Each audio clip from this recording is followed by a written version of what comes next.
축복합니다. 우리 옆에 분 한번 같이 인사하겠습니다. 사랑하고 축복합니다. 감사하고 기도합니다.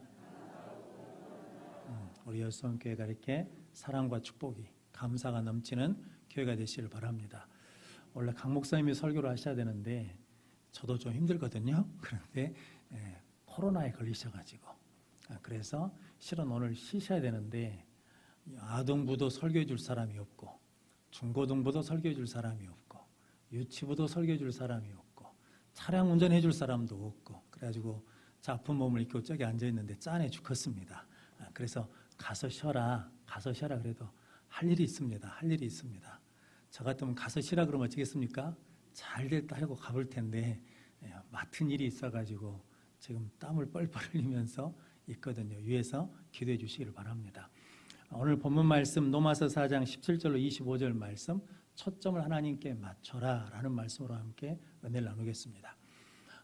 저희 딸이 오이를 심었습니다. 오이 씨를, 상추 씨를 갖다가 상추를 심었어요. 그래가지고 오이를 따먹겠다고 심었습니다. 제가 뭐라고 그랬겠습니까? 안 된다, 택도 없다, 상추는 좀 해먹을런가 모르겠다. 그런데 이제 씨가 이제 싹이 올라오니까 그 바구니에 색상이 막 올라오잖아요. 그러면 솎아줘야 된다 그랬더니 솎는 것이 뭐냐고. 그래서 야, 그거 좀 숨쉬게 좀 뽑아줘야 된다 그랬거든요. 그랬는데 이게 아버지 말대로 했으면 살아야 되잖아요. 근데 상추가 다 죽어버렸습니다. 근데 괜히 저 탓을 하는 거예요. 왜냐하면 날씨가 너무 뜨겁고 비가 많이 오니까 습해가지고 옛날 어르신 말로 녹아버린 거거든요. 그런데 오이도 죽었어요. 그런데 혹시 몰라서 이제 바깥 햇빛에다 내놨더니 오이가 살아서 올라오기 시작했습니다. 그래가지고 꽃이 폈어요. 그래가지고 오이가 달리기 시작했습니다. 그래가지고 제가 우리 딸이 놀러 갔을 때 사진을 찍었거든요. 사진을 어떻게 찍었냐면 오이 나무만 찍었습니다. 오이만. 이게 오이 넝쿨만 전체를 찍었거든요. 오이가 보이겠습니까? 안 보이겠습니까? 안 보이죠. 전체를 해놓으니까. 그런데 이제 초점을 어디다 맞췄냐면 꽃이 피어서 오이가 그 조그맣게 이연 그에 맞춰갖고 찍어서 보내줬거든요. 그랬더니 오이가 달렸다고 좋아하더라고요. 오늘 말씀드리고 싶은 것이 그 얘기거든요. 우리가 신앙생활 한다는 것은 초점을 어디다 맞추는 거냐면 하나님께 맞추는 거거든요. 그러니까 예배도 실은 세상에 살다 보면 분주하잖아요. 이런저런 일이 있으니까. 근데 예배를 드린다는 것은 누구에게 초점을 맞춘 거냐면 그 모든 것 중에서 하나님께 초점을 맞추는 것이고, 기도하는 것도, 말씀을 듣는 것도, 말씀을 묵상하는 것도 누구에게? 하나님께 초점을 맞추면 그곳에 하나님의 은혜가 나타난다는 거거든요.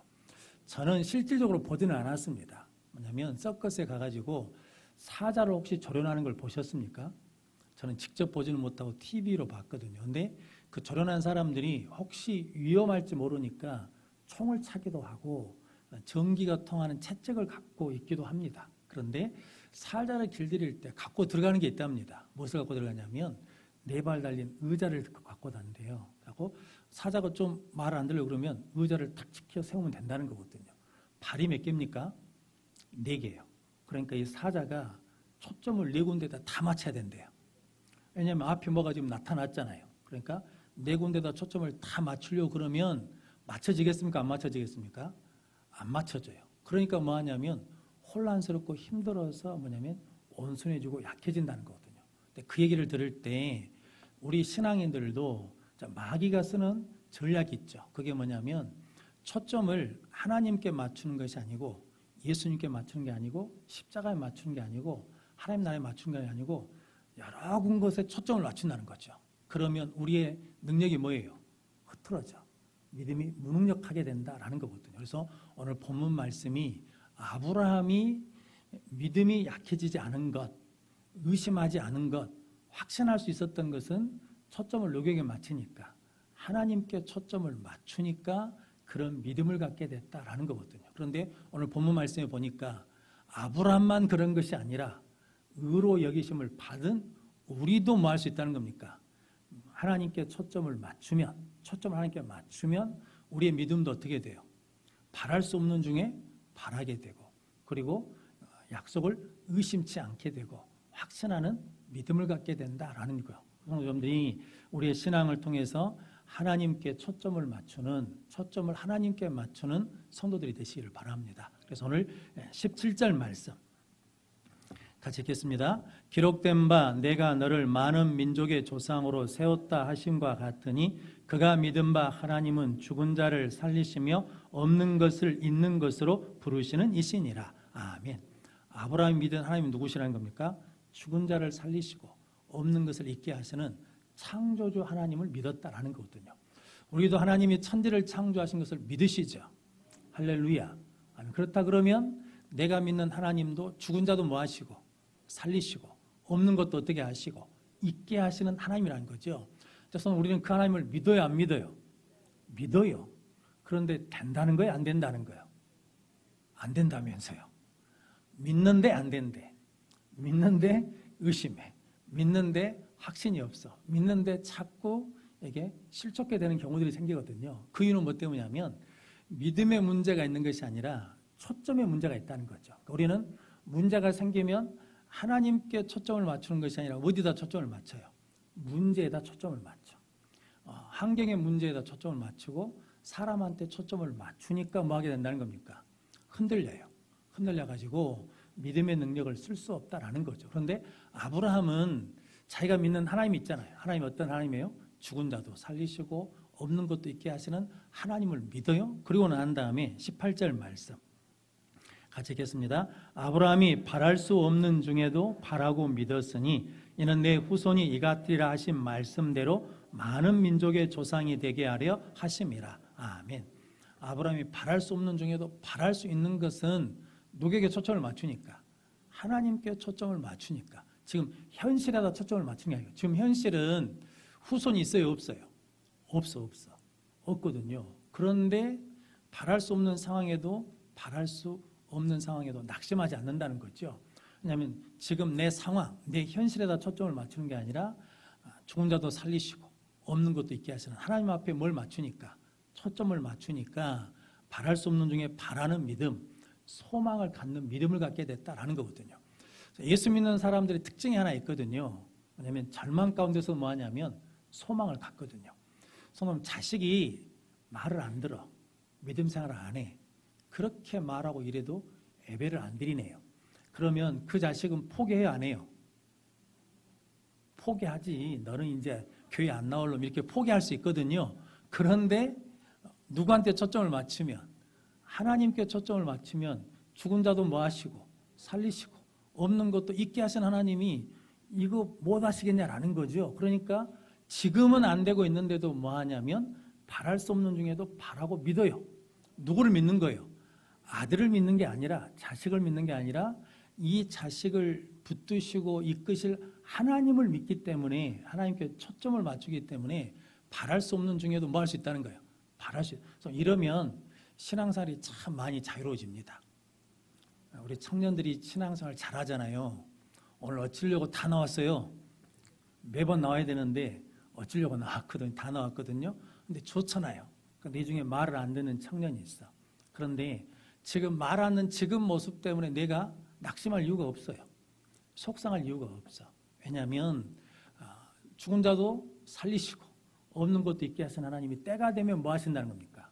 바꿔주셔요. 변화시켜 주셔요. 그러니까 이 애들 때문에 내가 낙심할 이유가 없는 거지. 누구를 바라보고 있으면, 하나님께 초점을 맞추면 누구든지 뭐 할 수 있냐면 용납할 수 있고 기다려줄 수 있고 인내할 수 있다는 거죠. 여러분들이 이 믿음을 소유하는 성도들 되시기를 바랍니다. 그래서 우리 옆에 분 한번 같이 인사하겠습니다. 초점을 하나님께 맞춥시다.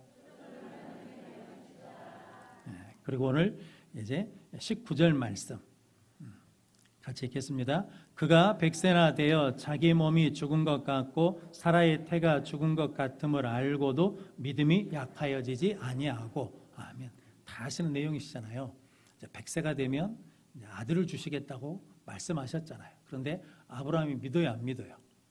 안 믿어요. 처음에는 안 믿어. 안 믿어지지. 왜냐하면 내 몸이 죽었고 사라의 태가 죽은 걸 알아요, 몰라요? 알아. 그런데 아브라함이 초점을 나한테, 사라한테 맞추는 것이 아니라 누구한테? 하나님께 맞추는 거예요. 죽은 자도 살리시고 없는 것도 있게 하시는 하나님께 초점을 맞추니까 그 믿음이 뭐해지지 않았다는 겁니까? 약해지지 않았어요.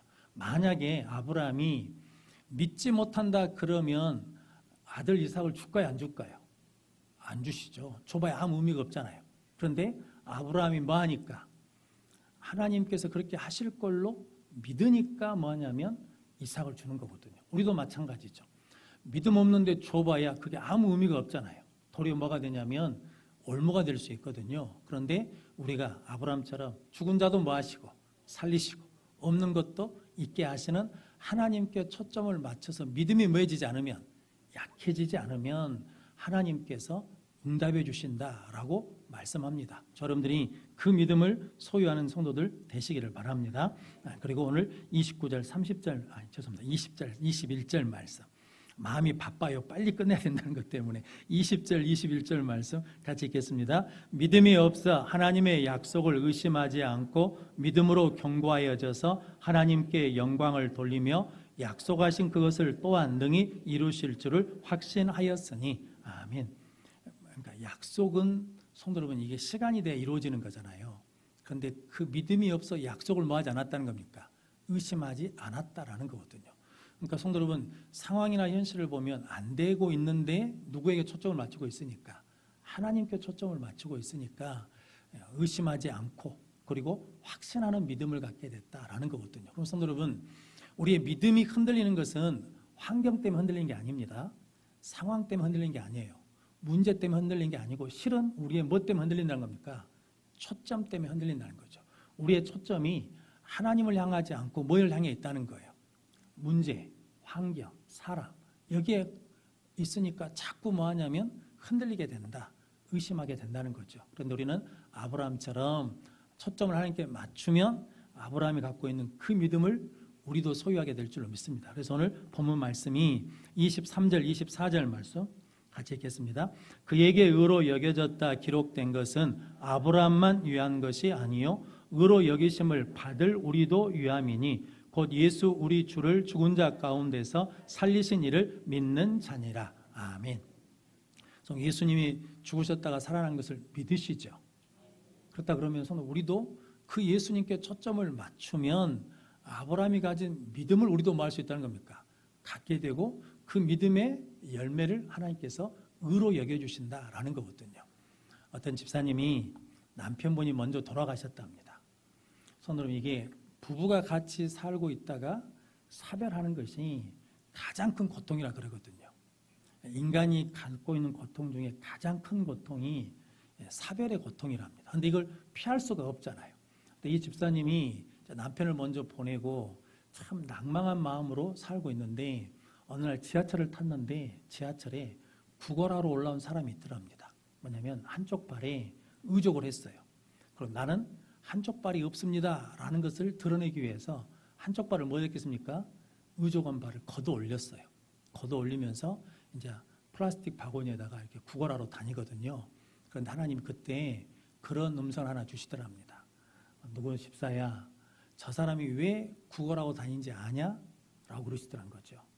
저 사람은 다른 것은 다 멀쩡한데 자기가 없는 것에 집중하니까 구걸하는 인생이 되는 것이다 라는 거죠.